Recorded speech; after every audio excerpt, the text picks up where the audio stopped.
Hello, আমরা জন্য সকলের নিকট আমরা আহ্বান রাখছি। এখনই আজ ভারতবর্ষের নবজাগরণের প্রাণপুরুষ ঈশ্বরচন্দ্র বিদ্যাসাগরের 133তম প্রয়াণ দিবসে আমরা ছাত্র সংগঠন এআইডিএসও, যুব সংগঠন এআইডিওআইও, মহিলা সাংস্কৃতিক সংগঠন এআইএমএসএসের পক্ষ থেকে সারা রাজ্যব্যাপী দিনটা যথাযোগ্য মর্যাদায় আমরা পালন করছি। আপনারা জানেন যে বিদ্যাসাগর সেই সময়ে যে স্বপ্ন দেখেছিলেন, স্বাধীনতার সেই সময়ে যে শিক্ষা ব্যবস্থা হবে অবৈতনিক শিক্ষা ব্যবস্থা হবে, সার্বজনীন শিক্ষা ব্যবস্থা হবে ধর্মনিরপেক্ষ, সেই স্বপ্ন আজ সার্থক হচ্ছে না।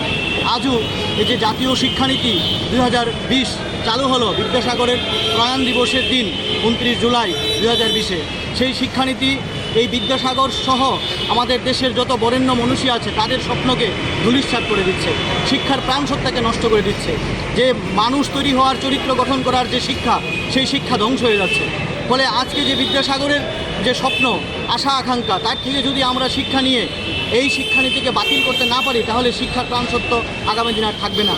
তাই আমাদের দেশের সমস্ত বরেণ্য মনীষীদের আমরা চর্চা করি এবং বিদ্যাসাগর, রামমোহন রায়, বিবেকানন্দ এবং আমাদের দেশের যে স্বাধীনতা সংগ্রামী সকল সংগ্রামীদের জীবন যে কাহিনী পাঠ্যপুস্তকে অন্তর্ভুক্ত করার দাবিতে আমরা সারা দেশব্যাপী আন্দোলন করে আসছি। তার পাশাপাশি এই জাতীয় শিক্ষানীতি 2020 যে শিক্ষা ব্যবস্থাকে ধ্বংস করছে তা বাতিলের দাবিতেও আমরা এআইডিএসের পক্ষ থেকে সারা দেশব্যাপী আন্দোলন করছি।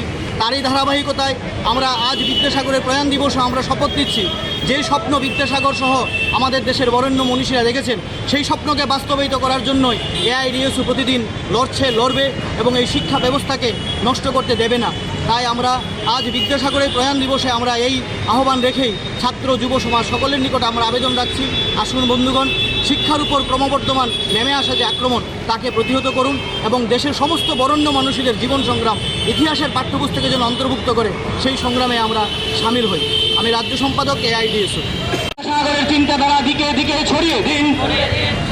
ঈশ্বরচন্দ্র বিদ্যাসাগরের 133তম প্রাণ দিবস যথাযোগ্য মর্যাদায় পালন করুন। অল ইন্ডিয়া ডিএসও ডিআইএমএসএস জিন্দাবাদ। ভারতবর্ষের নবজাগরণের প্রাণ পুরুষ ঈশ্বর সমস্ত বরেণ্য মনীষীদের জীবন কাহিনী ইতিহাসের পাঠ্যপুস্তকে অন্তর্ভুক্ত করতে হবে। জাতীয় শিক্ষানীতি